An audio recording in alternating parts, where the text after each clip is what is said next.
Opa! Salve!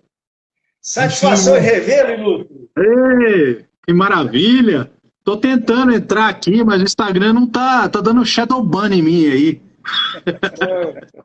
Calma, isso é para mostrar que vale a pena. Com certeza. Mais uma vez, boa tarde ao professor Paulo, boa tarde, professor Roberto, boa tarde, professor Luciano, boa tarde a todos aí que estão nos assistindo. Obrigado a todos que nos assistem. Nós vamos falar hoje de Acordo de Não Persecução Penal, a ANPP, e como eu já comecei a outra live, que deu problema, pedindo, né, para que todos que assistam essa live, todos que vão passar por aqui, todos que vão nos enviar perguntas, se inscrevam no canal do YouTube, porque lá tem mais conteúdos, tem outros vídeos para que todos possam assistir. Paulo, sem mais delongas, eu vou deixar o professor já começar a iniciar a nossa prosa. Não, perfeito. A intenção aqui é a gente estabelecer uma prosa mesmo, né? Ou seja, a gente elege um tema e cada um coloca o seu ponto de vista a respeito dele, né? E a gente entendeu que seria legal conversar um pouquinho hoje aqui sobre o ANPP, que é o Acordo de Não Persecução Penal, né? O ANPP é um instituto processual penal que foi inserido aí pelo pacote anticrime e que entrou em vigor em 2020, né? Logo no início. 2020 a gente estava em pandemia, né? Num estado bastante complicado aí da pandemia, num momento bastante complicado, mas entrou em vigor, né?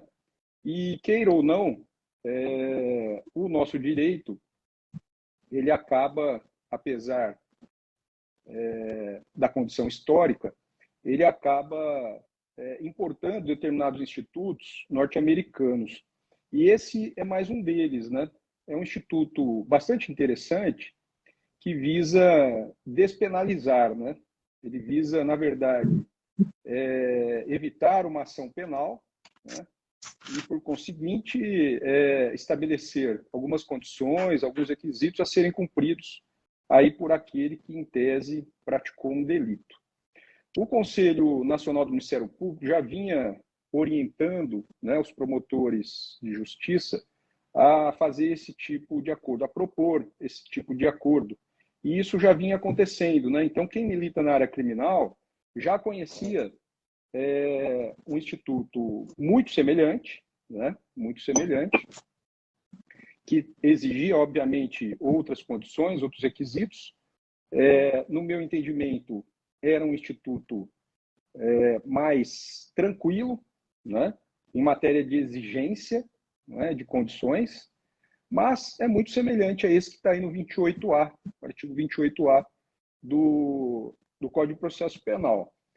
Aqui a gente tem que esclarecer que o objetivo do legislador, na verdade, foi buscar uma alternativa àqueles que cometem um delito de porte médio, né? Porque se a gente for parar para pensar, aqueles que cometem uma infração de menor potencial ofensivo, a gente encontra alguns institutos lá na 9.099, né? Que é a transação penal e a suspensão condicional do processo, além da composição civil dos danos, né? E se eu estiver falando bobeira aqui, por favor, pessoal, me corrijam aí. E, por sua vez, crimes mais graves, a gente encontra a questão da delação premiada, né? Previsão da delação premiada. Então, a gente ficou com uma faixa de delitos aí, no meu entendimento, que mereciam uma atenção maior aí do legislador.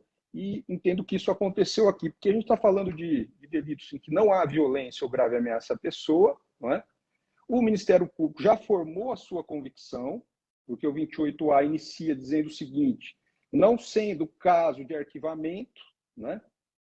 Então, a gente observa que a opinião do delito está formada, ou seja, o MP vai denunciar, né? Mas estou propondo aqui, diz o promotor, a promotor, estou propondo aqui esse acordo. E esse acordo leva em consideração, basicamente, um requisito objetivo de pena mínima inferior a 4 anos, né? Pena mínima inferior a 4 anos, e, por sua vez, é preciso que haja uma confissão circunstancial da prática criminosa, né, formal e circunstancial, por isso que é marcada uma audiência, né, para ser feita essa proposta, e também é possível aí, e aí a gente vai ter que discutir aqui, né, a questão dos requisitos, né, e condições serem cumulativas ou alternativas. Eu vejo que isso aí vem trazendo algum problema. Eu dei uma pesquisada e já passei por uma situação com um cliente em que o Ministério Público entendeu que aquelas condições dos 5 incisos, né, reparar dano, renunciar voluntariamente a bens e direitos, prestar serviço à comunidade, pagar prestação pecuniária e cumprir prazo determinado, outra condição indicada, cumprir por prazo determinado outra condição indicada pelo Ministério Público, alguns vêm entendendo que são condições cumulativas, ou seja, todas devem ser exigidas pelo Ministério Público para que se homologue, né, o acordo, e outros entendem que não, né, que não são condições cumulativas, fica ao crivo do MP definir quais delas ele vai exigir. E encontrei autores dizendo que cumulativas seriam a primeira, segunda e terceira, ao passo que as duas últimas, na verdade as 3 últimas, a primeira e a segunda seriam cumulativas e as outras 3 seriam alternativas. Então, é uma questão que ainda vai precisar de um posicionamento, né, dos tribunais superiores, no meu entendimento, mas eu vejo que o MP tem sim uma discricionariedade muito grande, a ele é atribuída uma discricionariedade muito grande para poder entender aí pela exigência ou não de todos ou apenas alguns requisitos. Na verdade, condições, né? Na verdade, condições. Mas é isso, é uma explicaçãozinha rápida para a gente poder debater aí um pouquinho. E para passar a palavra aí para o professor Roberto, queria mandar um abraço aqui para o nosso presidente da 22ª subseção da OAB. Eu vi o professor Henry Atic entrando aí. Um abraço, presidente. Obrigado aí pela presença. Também um abraço para o nosso grande penalista, professor Paulo Sumariva, né, professor com a gente lá na faculdade também, dentre outras pessoas aí presentes. Muito obrigado, pessoal. Roberto, com você. Obrigado, Paulão. Lembrando também o professor Leandro Bernardes, lá nosso colega lá do DIRP também, presente. O colega Pedro Demarque também, da área de Direito Previdenciário. Grande abraço a todos que entraram e estão prestigiando a gente, né? A responsabilidade nossa, né, Paulo? É isso aí. Paulo, e aí desses requisitos de todos, se são cumulativos, se não são cumulativos, tem um que me chamou a atenção desde o começo, não só a mim, mas como toda a comunidade jurídica, que é a questão da assunção da culpa. Isso cheirou algo, ainda cheira algo muito ruim, esse lance da confissão circunstanciada da culpa. E nós vamos encontrar na doutrina interpretações acerca de que, olha, é uma assunção, quer dizer, estou assumindo a culpa do que estou fazendo, estou detalhando o que aconteceu, mas eu não estou assumindo a culpa no sentido estrito. E aí fica aquela conversa de que você está assumindo, é um compromisso, você vai chegar perante o Ministério Público, por exemplo, o Ministério Público Federal, os acordos são feitos no gabinete do Ministério Público Federal. Ele abre uma câmera, seu cliente senta e ele pergunta tal qual um interrogatório. Ele quer saber onde foi parar, cadê, quem foi beneficiado, quanto foi, qual movimento. Quer dizer, está interrogando o cara, né? Passou da fase do interrogatório, mas vamos lá. Porque o que se ficou em aberto dessa confissão circunstanciada, o que seria essa confissão circunstanciada? Não é um relato circunstanciado. Diga-me aí alguma coisa, uma colaboração, pura e simplesmente. O pessoal está interpretando isso, os órgãos de persecução penal estão interpretando isso, uma forma realmente de confessar e falar os detalhes. Tá bom. Sem isso não tem acordo. Já vi Ministério Público recusar acordo porque o cliente não quis indicar algumas informações, não sabia informações. Falou, ó, do jeito que está aqui, eu não vou aceitar o acordo. Quer dizer, então ficou aquilo que era o grande medo nosso, que é o sistema constitucional de formação de culpa, que vai passar por todos os princípios do contraditório, da ampla defesa, o duplo grau de jurisdição, virou o quê? Né? Estou na mão desse pessoal. E aí você confessa, e se eu descumprir o acordo lá na frente? Olha, uma das condições são essas. Já fiz o acordo. Primeiro, que o Ministério Público não aceita qualquer tipo de confissão. Então fica meio que subjetivo. Tem procurador que vai recusar. Tem procurador da República, que eu já vi, promotores de justiça, está falando, ó, você está me falando aqui é muito pouco, não vou aceitar o acordo. Aí ficou ruim. E você já foi diante do gabinete do promotor para colaborar, quer dizer, para entregar os fatos, e ele não está aceitando. Tudo bem. Né? O pior, eu fui no gabinete do promotor, eu fui numa audiência, eu declarei os fatos, entreguei o jogo, me passaram condições, descumpri uma das condições, das várias aí que o professor Paulo citou. E agora vai abrir, então, a ação penal. O Ministério Público, então, vai oferecer a denúncia. E aquela minha confissão? E a doutrina, de forma assim, bem rasa, bem sem graça, até diria, fala assim, não, mas essa confissão, ela não é aquela confissão que vale. E o que é, então, se eu já abri as cartas para o órgão de acusação, que fui eu? Aí depois fala, não, é um acordo, eu só falei para fazer o acordo, mas meu coração não queria falar isso. E aí, como eu disse, todo o sistema constitucional dos direitos e das garantias e o devido processo legal, enfim, vou citar a Constituição Federal inteira, vai por água abaixo. Né? Então, nesse sentido aí, dessa provocação, agora eu passo a bola para o professor Luciano Macri para dar suas ponderações. O que você acha, Luciano? Bacana isso? Usar sua confissão? Falar que não vale? Ah, não valeu. Olha, aquela não valeu, viu? Foi só para fazer um acordo. O que é isso? Pois é. É complicadíssimo, né? Você faz um acordo que na verdade não é um acordo, né? Na verdade é uma confissão. Ele está fazendo a confissão ali. E depois você diz que não vai usar aquilo para denunciá-lo. O problema é que esse instituto funcionaria, no meu ponto de vista, se a gente tivesse o princípio acusatório na sua integralidade. Onde houvessem dois juízes, o juiz de garantia e o juiz, né, o juiz penal em si. Até porque essa primeira fase, essa fase das garantias não teria o juiz ou o Ministério Público da segunda fase não teria acesso a essa situação, né? Para saber se ele confessou ou não confessou. Como que ele confessou. Fato é que fica muito complicado. Oi, professor. Ainda que não tivesse acesso, né, Luciano? Desculpa te cortar. Pelo Sim. menos não teria sido na frente dele, né? Do juiz da ação penal, teria sido feita a confissão, né? Então, você tocou num ponto aí, acho que é fundamental, né?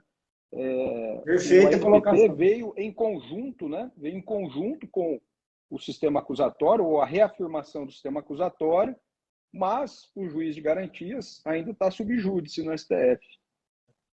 Exatamente, tá suspenso. E aí a gente usa metade de uma norma, metade da outra, e fica nessa situação de limbo, né? Agora, essa norma, por exemplo, o ANPP, seria uma norma benéfica?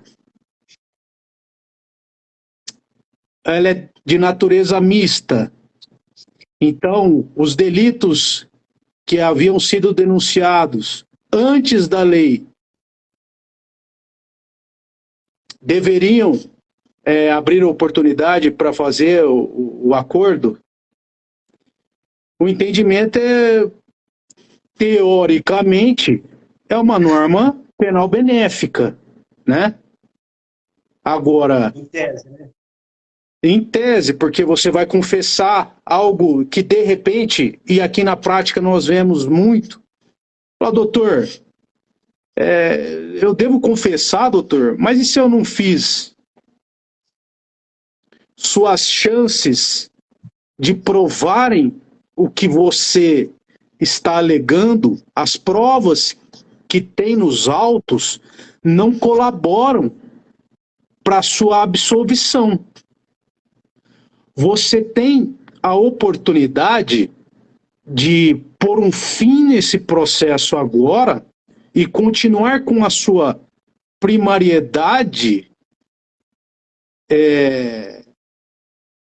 porque o ANPP ele não gera teoricamente antecedentes, mas gera antecedentes para o ANPP, né? Tanto é que ele tem que ficar 5 anos sem um outro benefício. Doutor, permita pegar um gancho nessa da confissão. Eu fui acompanhar um cliente no crime tributário. O cara falou, eu sei lá se eu estava sonegando tributo, que meu contador fez ou deixou de fazer. Agora, de repente, cai um BO criminal para mim. Agora vê uma intimação do Ministério Público falando, ó, faz um acordo, confessa, e aí isso aqui resolve-se. A questão do tributo, o Ministério Público não é nem cobrar o tributo como condição, se fosse a Fazenda que cobra o tributo. Eu só quero que Roberto, você... Oi. Nesse gancho eu vou te colocar um outro. A denúncia espontânea é considerada confissão? Ela Não. no CTN? Não. E aí? É ou não é? Fiz penais? Não. Aí o que acontece, né, doutor, só para concluir, aí ele falou assim, e aí, o que eu faço? Eu orientei. Vai lá e faz um acordo. Mas, doutor, eu sou inocente, meu coração diz que eu sou inocente, perante Deus eu sou inocente, eu não sabia desse rolo todo. E agora? Aí a gente faz aquela divisão, né, a resposta jurídica. Meu amigo, o Marco estava falando agora há pouco, cai fora, vai lá, assume, faz acordo e morreu. Mas, doutor, eu tenho que confessar, não sei nem saber, vou nem saber confessar. Como é que eu chego lá e confesso? Essa é a coisa mais simples que tem. Você vai lá e confessa. Fui eu, fiz, eu quis, tinha fim de lucro, e resolve. Aí ele falou assim, mas eu não vou ficar bem comigo mesmo. Aí começou a entrar em problemas éticos e problemas jurídicos. Eu falei, ó, vou te dar uma solução jurídica. Se você não quer fazer, eu entendo, é injusto, enfrenta o processo. Estamos aí há 2 anos, estamos aí há 1 ano enfrentando esse processo. Ele está profundamente arrependido, não pode voltar atrás, porque não sabe o desfecho do processo, e a gente que está lá com o umbigo no balcão, que era uma expressão antiga, né? A gente sabe que não precisa de muita prova para condenar alguém. Antigamente era assim, ó, contra fatos não há argumento. Agora não, contra convicções não existem fatos. Está convicto que seu cliente fez porque um fiscal abriu um procedimento e por que ele abriria à toa, né? Aquela pergunta, você tem alguma coisa contra o fiscal? Não, não tenho. Ah, então por que ele está pegando no seu pé? Né? Então alguma coisa tem. Então para condenar é muito fácil. E acabou se tornando esse instrumento que está sendo usado dessa forma. Eu conheço algum ou outro defensor público que falou abertamente, ainda bem, porque agora a gente vai resolver assim, as toneladas dos processos. E acabou virando essa via do vai com o cliente e fala, assume o que você não fez para resolver o seu problema. Do que enfrentar um processo. Virou isso. Nós estamos no Brasil, né? Não existem as garantias. E outra, né? Voltando a falar do descumprimento. Vamos imaginar que exista o juiz da garantia. Eu não sou o juiz de garantia, eu sou o juiz de conhecimento. Chegou na minha mesa um procedimento, o Ministério Público instaurou um processo de um rapaz que fez um acordo de não persecução penal, quer dizer, ele confessou lá no Ministério Público, e caiu na minha mesa pelo descumprimento. Eu já vou olhar esse cara com uma parcela de culpa. Não vou olhar ele, nossa, tadinho, é um cara que assinou lá para fazer um acordo. Claro que não. Né? Então, isso aí começou a dar uma fenda no nosso sistema acusatório. Então, infelizmente, bom para resolver a maneira brasileira. Confessa aí e resolve sem um processo. Na maneira brasileira. Né? Do pior brasileiro que nós nós conhecemos. Mas da maneira jurídica, horrível. É isso, Rosa? Eu penso da mesma forma que vocês. É difícil a gente... Quando você olha a lei fria, ela é fácil as pessoas falarem confessado, formal e circunstanciadamente. Agora, tem alguns pontos que eu queria tocar e perguntar para vocês, mais perguntar. Tudo bem, a pessoa foi lá, conversou no Ministério Público, confessou o delito da forma como foi orientada pelo advogado, e aí tem que ser um bom advogado para poder confessar. E aí o Ministério Público, no meio do caminho, ele fala assim, não, a sua confissão para mim não é circunstanciada, eu não vou atender o seu pedido de acordo de não persecução. Só que nesse ponto, você que está pedindo um acordo de não persecução penal, você que está pleiteando o acordo de não persecução penal, porque, de repente, como o Marco falou, em alguns casos, sim, a lei beneficia o acusado ali, a lei beneficia, às vezes, o réu. Então, eu pergunto, fazendo isso, você apresentando esse acordo para o Ministério Público, são duas questões. A segunda questão, que é o que o Paulo falou, tendo o réu, o acusado, confessado, as condições impostas por ele, se, por exemplo, tem uma vítima que houve um crime financeiro em que essa vítima ela sofreu com patrimônio, ela foi dependendo do crime, são várias situações, mas essa vítima sofreu. E o Ministério Público, ele não oferece, por exemplo, a reparar o dano. Ele fala assim, não precisa reparar o dano, mas você vai renunciar voluntariamente os bens, você vai prestar serviço de comunidade e pagar prestação pecuniária. Essa é uma segunda questão. Né? E a última questão, como que fica o parágrafo 14 do 28A? Que, com a recusa do Ministério Público em apresentar a NPP, você pede para o juiz, né, propor acordo de não persecução penal, requerer a remessa dos autos a colegiado superior, ao órgão superior. Como é que funcionaria isso? Alguém já teve algum caso dele, sabe dessa situação? Eu sei que tem um HC, que o Gilmar Mendes concedeu e determinou a remessa ao órgão superior do Ministério Público. Isso já aconteceu. Já, mas eu não consegui. E mais um último ponto. Será que o acordo de não persecução penal ele pode ser oferecido ao réu, o acusado por tráfico de drogas, aquele que pode ser privilegiado pelo parágrafo 4º do artigo 33? Perfeito.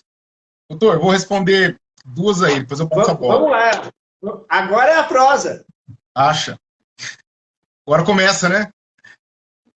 De remessa para a Procuradoria, quando entrou o Instituto, eu me lembro que entrou numa data, em segunda-feira, tínhamos audiência. Estava eu, inclusive, e meu amigo doutor Vladimir, o grande companheiro aqui, de luta, de trincheira. Estavam nessa audiência de tráfico. Obrigado, Vladimir. No dia da audiência, cheguei e falei, excelência, uma preliminar, uma questão aqui, antes de analisar o mérito. O caso aqui indica um acordo de não persecução penal. A magistrada estava desavisada da lei. E ela falou assim, como assim, doutor? Entrou agora, né? Aí ela fuçou, entrou na internet e falou assim, sei. Tem um problema, doutor. A lei, né? A lei tráfico, pena mínima 5 anos. Então tá fora de cogitação. Eu falei, mas olha o parágrafo lá embaixo, que aparece lá que causas de diminuição de pena influenciam, né? E o tráfico privilegiado, uma causa de diminuição de pena, portanto, influencia. Gostaria que o Ministério Público se manifestasse a respeito do pedido. O promotor, que também não vou citar o nome, também novo, né? Olhou, já novo em relação à matéria. O doutor Vladimir vai se lembrar desse. Ele olhou e falou, e agora? E ninguém sabia. Ali havia entrado em vigor há pouco tempo. Ele falou, olha, eu vou manifestar contra pela reprovabilidade da conduta. E se manifestou e a juíza falou, olha, legal, eu vou negar. Negar o quê? Negar o quê? Eu vou negar porque eu quero ver o que o tribunal vai falar a respeito. Então, virou uma experiência jurídica ali, né? Então, eu vou negar para ver o que o tribunal vai falar a respeito. Então, vai negar o quê? Estou falando do Ministério Público. Não era ele que vai propor a corte. Ele falou, não, não aceito, toca o processo. Ela tem que aceitar ou negar. Isso foi um ponto curioso. Aí vem o segundo ponto. Ah, excelência, então, por favor, né? Então, encaminhe a PGJ, né? Procuradoria-Geral de Justiça, para que analise esse fato. Se for o caso, volte a oferecer a denúncia. E aí, tá, mas eu que faço? Perguntou. Falei, sim, você que faz. Né? Encaminhe, só encaminhar. Assim como vem o arquivamento, quando não aceita o arquivamento, ela não encaminha para o PGJ. O promotor pede o arquivamento, o juiz não aceita, não encaminha. Aí eles mandam lá, vão nomear outro promotor, né, para oferecer a denúncia. Mesma coisa. Oferece o PGJ, ele vai lá e analisa. Foi. Voltou negativo. Porque também tem um corporativismo. Sim. Tem que ser uma coisa muito evidente, né? Essa construção não dá. Ah, não, tem que ter uma causa de redução de pena, isso tem que ser analisado. O problema, e já foi oferecida a denúncia, aí foi o lance, foi oferecida a denúncia, acabou. É até o oferecimento da denúncia. Então, assim, não volta, não consegue, só se for uma coisa muito, muito bizarra, né? Voltar esse acordo, o Ministério Público voltar, o promotor oferecer esse acordo. Raramente isso vai acontecer. O que se consegue em habeas corpus é que se encaminhe para o PGJ, mas não vai substituir, porque virou aquela discussão, é um direito subjetivo do réu ou o Ministério Público que escolhe se vai, e nunca decide se é ou se não é. Né? E o Ministério Público está ganhando todas as quedas de braço por enquanto. Se um dia quebrar isso, imagina a retroatividade, o problema que vai dar. Criou-se essa lei, retroagiu-se a 9.099, e um monte de aspectos. Agora, essa aqui não parou, se não retroage. É a norma mista, mas ela é penal, ela causa extinção da punibilidade, e a gente não entendeu porque não retroagiu. Acho que mais por uma questão de política criminal. Aí, o último ponto, levando em consideração isso aí, doutor, é porque eu nunca vi, eu gostaria que me apresentassem, seria um prazer, eu vou ler a peça aqui, de uma denúncia de tráfico privilegiado. A figura do tráfico privilegiado, ela foi uma maravilha, né? Só que, de outro lado, acabou a denúncia de uso de entorpecente. Se você tiver com uma paranguinha, vou usar a expressão, uma bolinha, tudo bem, você é usuário. Passou ali 50 gramas de maconha, que nós sabemos que o usuário usa mais que isso, um cigarro de maconha tem 1 grama. Se eu fumo 10 cigarros de maconha, 10 gramas. 50 gramas vai para uma semana, para quem é um maconheiro ou maconheiro raiz usuário, né? Sem falar das drogas. Mas isso já dá a figura do tráfico. E nenhum promotor vai oferecer denúncia de tráfico privilegiado. Ele já oferece de tráfico e chega lá que desclassifique. Né? Então tem a dificuldade de aplicar o tráfico, o ANPP no tráfico privilegiado, porque a gente não vai ver a denúncia do tráfico privilegiado. Agora, eu gostaria muito de pagar minha língua, porque eu também não conheço o universo que o Ministério Público atuou aí em relação a isso. Né? Aí eu passo a bola para o doutor Paulo e o doutor Macri. Paulo, é contigo. Não o universo da maconha, deixa eu deixar claro. Esse aí você conhece bem, das né? denúncias. Não, tô brincando, pessoal. É o seguinte, ó. Eu já tive um único caso de tráfico privilegiado na denúncia. Um único caso, mas não foi aqui na região. Foi na região de Araraquara. O Macri levantou uma questão importante que o Roberto também comentou um pouco, e a gente teve uma decisão bastante recente aí dos tribunais superiores em relação a isso, entendendo pela retroatividade do Instituto até o recebimento da denúncia, nos casos até o recebimento da denúncia, né? Então, casos que já têm denúncia recebida ou que já tiveram denúncia recebida, não retroagiria a aplicação do ANPP, né? Esse é um posicionamento. Eu acho bastante razoável até, porque quando se fala em denúncia, né, já se fala em ação penal. Então, como o Instituto ele é proposto previamente ao oferecimento da denúncia, né, eu acho que é até razoável. Mas, no início, como toda situação envolvendo aí o processo penal, a gente vê decisões conflitantes, né? Então, eu tive casos que já estavam em grau de apelação, e consegui atravessar uma petição, e o desembargador entendeu que deveriam os autos descer para que fosse feita a proposta de ANPP, né? Um caso de estelionato. Mas isso foi logo no início, né? Foi no início de 2020, foi logo no início. Hoje a gente dificilmente vê esse tipo de situação, né? Lembrando que o estelionato também, nesta mesma lei, né, o pacote anticrime, passou a ser de ação penal privada, ação penal pública, condicionada à representação do ofendido, né? Então, nós tivemos também essa problemática aí relacionada a esse instituto. O que mais que eu ia falar sobre o instituto? Paulo, só pegando o gancho, até a representação do estelionato virou bagunça, né? Retroágio, procedibilidade, prosseguibilidade, olha... outro ponto que dá para a gente abordar, viu, Roberto? Isso aí é outra... Exatamente. Volta, não volta, dá 30 dias para confirmar, não retro... Agora, o Robson e o Roberto tocaram num ponto interessante, que é a questão da incidência de uma causa de diminuição de pena, né, junto ao delito, em tese praticado pelo agente, para efeito de se encaixar no requisito, né, dos 4 anos, né, ou abaixo dos 4 anos, e, consequentemente, o Ministério Público ofereceu a ANPP, né? No meu entendimento, isso vai vingar e vai permanecer, vai solidificar, porque isso também já acontece com outros institutos, né, despenalizadores. Então, é um tema bastante interessante que, ao meu ver veio para ficar, né? Ou seja, vai incidir sim a causa de diminuição de pena. Assim como deve incidir uma causa de aumento de pena, né, se em tese ela está presente, para evitar a proposta, o oferecimento da proposta, caso ultrapasse os 4 anos, né, ou iguale ou ultrapasse os 4 anos com a sua incidência, junto ao delito em tese praticado, né? Pena mínima, abstratamente cominada, incidindo ali uma causa de aumento de pena, e aí ultrapassando os 4 anos, né, o que inviabilizaria a proposta do acordo. Mas agora lembrei, aqui fazendo um foco pela acusação, que eu acho bastante interessante, e o assunto foi abordado pelo Roberto também, viu, Macri? Eu acho muito interessante que a gente tem que também, apesar de sermos aqui criminalistas, né, e defensores, enfim, a gente tem que olhar pelo lado do Ministério Público também. Isso foi abordado pelo Roberto, ou seja, essa confissão circunstancial, ela vai ser utilizada, e já vem sendo utilizada pelo Ministério Público, a fim de buscar o modus operandi de alguns delitos, né? Então, veja que interessante, né? O ANPP, ele funciona e muito nesse sentido, né?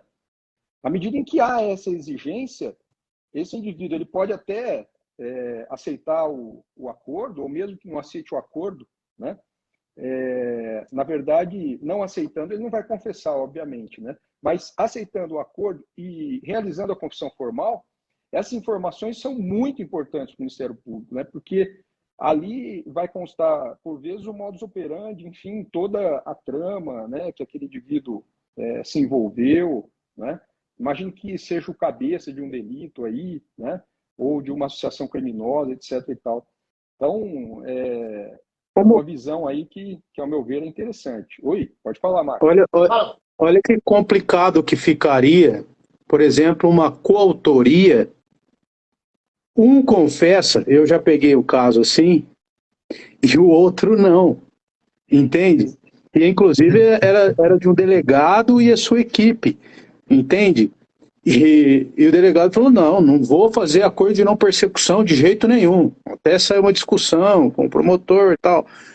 Mas a minha orientação para os investigadores era que fizessem o acordo, porque a bomba estoura do lado mais fraco. Entende? Sem dúvida.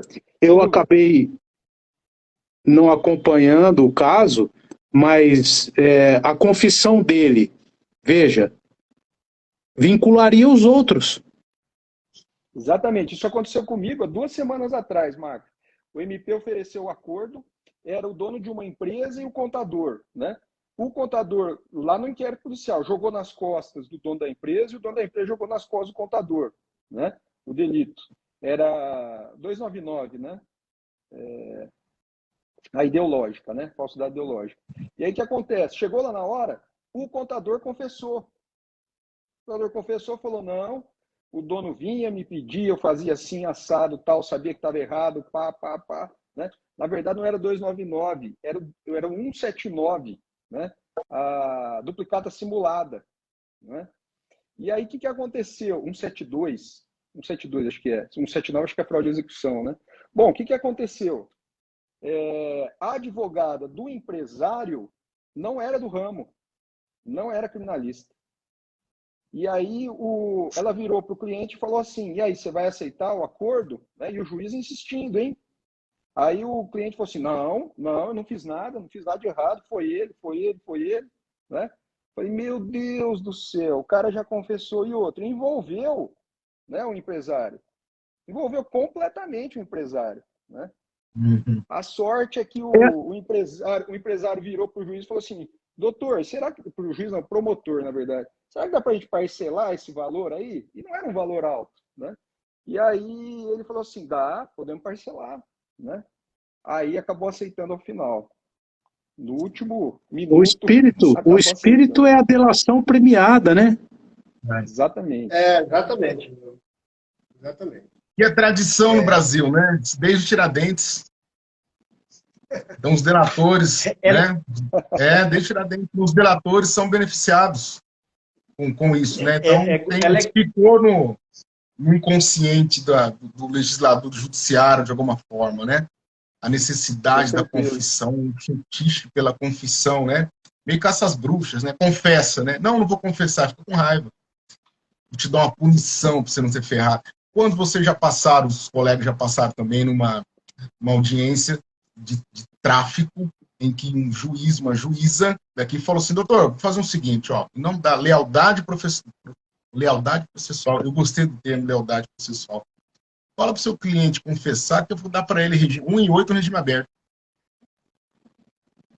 Para facilitar. Não, já aconteceu. E aí, tudo bem, faz o acordo. E o moleque, né, ainda fala, olha, não vou confessar, eu não sou traficante. Aí, de novo, a questão que nós falamos do NPP. Moleque, ensinar uma coisa, você rodou. Vai, faz isso. E se eu não confessar, ela não pode me dar um regime fechado. Quer apostar? Aqui já é com você a escolha. Eu já lavo minhas mãos, né? De vez em quando a gente encarna Pilatos. A gente dá a solução, fala, vai para cá, né? Não vou. Não vou confessar. 1 em 8 não fechar. Então tivemos que remover ele por habeas corpus. Nem de São Paulo, né? São Paulo não vai aceitar. Para poder conseguir remodular a pena para um regime aberto. Porque ele não quis confessar. Então essa confissão, né? Isso aí vem dentro do espírito do judiciário. Se você não confessar, eu vou te punir. Né? Eu exijo a confissão, não sei porque esse fetiche da confissão. Né? Nos meios policiais também a confissão ela é muito comum, muito solicitada. Né? Confessa. Que é outro tema depois para a gente debater, né? A questão dos direitos e garantias nas abordagens policiais, que nunca tem violência policial nem nada, mas aí não vamos fugir do tema, que é ficar no ANPT e a questão da institucionalização da confissão na fase extrajudicial. Parece que é uma expiação. Incrível, que a gente sempre viveu, né, Roberto? A gente sempre viveu essa expiação, né? E parece que agora a gente está formalizando isso. A questão é saber se essa formalização ela fere princípios e garantias constitucionais, né, importantes aí que regem o nosso processo penal e que estão consagrados na Constituição, né? Então, eu vejo que é tudo muito novo para todos nós, né? A gente está passando por uma fase de adaptação, né? Essa justiça negocial, ela imprime uma dinâmica nova, né? No processo penal, no direito penal. A gente tem que conhecê-la, observar se, ficar atento, na verdade, né, se há o ferimento de alguma garantia, algum princípio, alguma norma que traga, né, vamos dizer assim, um reforço, né, na defesa, seja coletiva, seja individual. Então, é importante a gente ficar atento, né? É tudo muito novo e a gente precisa tomar muito cuidado, porque essas medidas, muitas vezes tomadas pelo juiz, pelo promotor, em audiência, né, a fim de resolver aquilo rápido, a fim de alguma forma tentar sanar com situações bastante distintas, né, uma ou outra aplicação aí do ANPP, a meu ver, vem exigindo do advogado, né, da advogada, uma atenção maior. Então, a gente precisa conhecer o Instituto realmente, entender como é que deve ser aplicado, né, apesar da deficiência apontada, muito bem apontada aí pelo Macri, né, relacionada à entrada em vigor de uma parte, né, da modificação legal e outra parte ficou meio capenga, né? Mas está aí, está em vigor e a gente precisa ficar esperto, ficar atento. E olha como... Oh, perdão. Pode falar, Marco. Robson. Não, Marco, pode falar. É que eu passei por uma situação parecida com a do Roberto.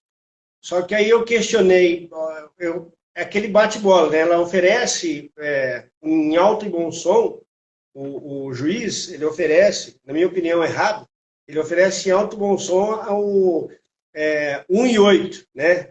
O rapaz que está ali, se ele está preso, na maioria das vezes, ele não quer saber. Ele quer saber que ele já está 8 meses preso, ele vai cumprir mais um e vai embora. Então ele vai aceitar. Eu fiz a intervenção da seguinte forma. Falei, excelência, só me permite, antes de Vossa Excelência fazer essa oferta para o meu cliente, eu fazer a oferta para o Ministério Público? Eu já fiz nos autos, mas eu vou fazer aqui para deixar gravado. Falei, qual que é a oferta, doutor? Se ele não oferece a ANPP, já que a senhora está oferecendo o parágrafo 4º do artigo 33, é plenamente possível oferecer a ANPP. Aí o promotor falou assim, não, eu não vou oferecer, doutor, minha denúncia está aí. Né? Aí o juiz falou, infelizmente ele pode não oferecer. E aí eu questionei, excelência, existe o parágrafo 4º do artigo 14 do artigo 28A. Ele determina a remessa dos autos. Você fala, doutor, não vamos complicar não, se ele quiser aceitar, a gente faz isso agora, vai ser bom para ele, bom para você, né? Para mim não vai ser bom não, mas eu vou perguntar para ele que eu tenho obrigação legal de fazer isso. E fiz, acabou aceitando, porque a característica do caso concreto, muitas vezes, deixa o advogado em xeque. E aí, se você não pergunta para o seu cliente, você acaba saindo como um advogado que não conhece a lei, entendeu? E ele não vai procurar saber. E é exatamente o que o Paulo falou. A gente precisa conhecer todos os argumentos que a defesa pode tomar no momento da AIJ. Né? O Robson, permite ter uma situação, Robson, que você citou, né? A gente até comentou por cima, na causa de diminuição de aumento de pena, mas situações, por exemplo, o emendácio e o mutácio libelli. Né? Então, o promotor dá uma tipificação, ele pode falar, não, então não era. Um furto simples de um furto qualificado. Perfeito. Cadê? Teve rompimento de obstáculo. Quebrou o obstáculo. Cadê o laudo? Então, o laudo não foi juntado. Então, não teve. A palavra da vítima... Vamos classificar para furto simples, então, porque acabou se é furto simples, pena máxima 4 anos. Né? E aí? Quer dizer, já muda um pouco o cenário. Entre outros crimes que a gente pode pensar. Né, de institutos que, quando cabe a desclassificação, na 9.099, cabia. E quando acontece no ANPP? Entendimento dos tribunais? Não. Nossa, mas o Ministério Público não vai ser sacana, vou usar a expressão sacana, né? Pueril, de abrir uma denúncia, apresentar uma denúncia de um crime maior, sabendo que vai desclassificar. Vai desclassificar, mas quero que se dane. Eu vou aplicar a denúncia desse tipo penal. Eu quero deixar claro para todo mundo e para os professores que eu não estou dizendo que esse artigo é ruim ou é ótimo para todo mundo. Eu acho que a gente tem que ponderar que é caso a caso. Sim. Tentar... e a gente tem que olhar de certa forma, em algumas vezes, como o Ministério Público olha, que é o Paulo, que o Paulo falou, de repente pode ajudar, o Ministério Público está certo em querer, requerer, porque vai descobrir outras coisas. Mas, às vezes, não é tão bom para a defesa quanto quando se mostra. Então, é só isso. A lei, na verdade, ela tem que ser interpretada. E vocês estão aqui, são estudiosos no assunto. Então, é por esse motivo. Só queria deixar bem claro que não estou dizendo que a lei é ruim, ou que ela é muito boa. Ô, Max, você queria falar, meu amigo? Não, o papel do advogado, porque aí nós estamos já aproveitando para ir finalizando também, né? Que acho que nós já estamos bem adiantados. O papel do advogado nessa situação, que tem que explicar para o cliente que ele tem que confessar, ou ele tem não, você vai sugerir que ele confesse para obter um benefício de uma coisa que ele não fez. Veja que situação, que paradigma, que legislação esdrúxula, né? Olha, não tem condições, você vai ser condenado aqui. Então você confesse que você praticou um crime que você não fez para receber um benefício do Estado. Que coisa mais esdrúxula. Complicado. Perfeito. Muito complicado. A confissão em qualquer artigo que fale, ela é complicada. É complicado. O STJ já tem um recurso em habeas corpus 74464 do Paraná, que ele afirma que o ANPP é uma faculdade do juiz, do promotor. Não é direito público subjetivo do acusado. É uma coisa fora do normal, né? Unilateral. Foi um instrumento concebido conforme essa interpretação ao bom alvitre do Ministério Público. Ao bom alvitre, faça uso você, Ministério Público. Né? Então, se nós queremos... eu quero. Não, porque ele pode analisar e sair da forma mais esdrúxula. Por exemplo, vai falar assim, não, a reprovabilidade dessa conduta em concreto... Que probabilidade? Está fazendo análise de reprovabilidade de conduta em inquérito policial. Não, achei que foi muito reprovável, o critério objetivo está aí, tá, tudo bem, a quantidade de pena cabe, mas eu acho que nesse caso causou uma repulsa social, causou não sei o que lá. Quer dizer, dele.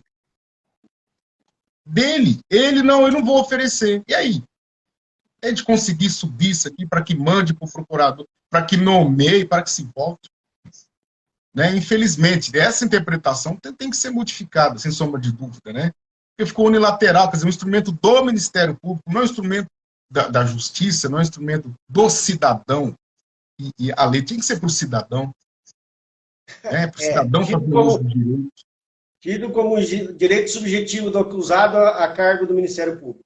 Exato. Paulo, segue de análise, né? Eu vejo que aquela questão que o Roberto levantou, relacionada a uma mutatio libelli, por exemplo, ou seja, uma modificação, né, da imputação da denúncia ao final, na sentença, cabendo, né, a partir daquele momento, a aplicação do ANPP, ou seja, pelo menos se questionando, né, poxa, se o senhor chegou a essa conclusão, seria possível lá atrás, né? Então houve aí um exagero no oferecimento da denúncia, etc. Tem um ponto que é importante a gente lembrar. Isso é cabível na 9.099 com a suspensão condicional do processo, porque a suspensão condicional do processo ela exige, né, o oferecimento da denúncia. Então, aqui já há o oferecimento da denúncia quando o processo é suspenso, tanto que a denominação é suspensão condicional do processo.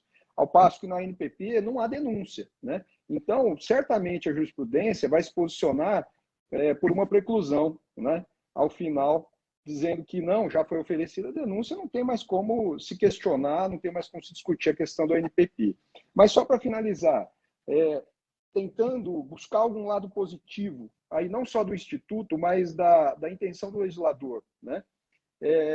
Eu vejo que a gente está, com a ANPP e com todos esses outros institutos, principalmente com a ANPP, né, que exige pelo menos uma confissão aí circunstancial, a gente está antecipando um pouco mais uma discussão importante, né, que só se dá lá na frente, né, na instrução criminal e mais ainda com a apresentação das razões finais, né, das alegações finais. Então, essa antecipação, no meu entendimento, para a justiça que a gente vive no nosso país, que é demasiadamente lenta, né, e pode fazer com que o indivíduo fique encarcerado aí por um tempo muito grande, até chegar a uma assunção de culpa, né, eu acho que é importante. Só que essa antecipação ela tem que ser muito bem delineada, né, e como eu disse, o advogado tem que ficar muito atento para que essas garantias e princípios, né, constitucionais, principalmente relacionados à ampla defesa, contraditória, enfim, todas as garantias relacionadas ao indivíduo estejam sendo respeitadas, né, nesse momento. É isso. Eu penso que como o Luciano Marco falou, o juiz da garantia, você olhar a Lei 3.964 sem o juiz da garantia, é fatiar parte dessa lei e amputar, né? E isso, se houve a intenção do legislador em condicionar o juiz da garantia, existe uma outra questão subjetiva de olhar para o resto da lei, né? Não é isso, Paulo? Ô, Robson, só cortar a sua palavra, agradecer a presença do nosso querido doutor Evandro Pelarim, juiz da nossa vara de infância e execuções criminais, que entrou aqui aos 45, terminamos já nossa live. Deixar em aberto aqui já o convite, viu, de todo o grupo, que o vosso nome foi citado aqui, para bater papo da gente em relação a esses temas. Tá bom? Fica à vontade, doutor. Passa a palavra para o Macri, então. Eu gostaria de agradecer a todos aí pela presença e eu acredito que depois, se vocês puderem, durante a live, estar fazendo perguntas, colocações, é muito interessante para interagir conosco. E essa situação exatamente por conta do Instagram é que a gente está fazendo a live aqui, né, para interagir realmente. E agradecer a presença de todos aí também, um forte abraço, um bom restinho de semana para todos. Considerações finais, vamos lá. Não, só uma Paulão, quer dizer todos, Robson, agradecer a presença, né? O tema é bastante interessante, dá para a gente conversar muito mais tempo sobre isso. Mas como já está finalizando, agradecer a presença de todos aí. Um grande abraço. Beleza, só para fechar, falar que a intenção nossa não é esgotar o assunto, né, mas bater um papo a respeito, deixar em aberto, e aí, que estiverem, eu quero saber mais sobre isso, entra lá, Prosa Criminal, nossa comunidade, e também fica aberto as perguntas, né, e a intenção não é doutrinar, mas trazer as questões práticas, a vivência da advocacia, as dificuldades, as críticas que temos em relação ao que nós enfrentamos, né?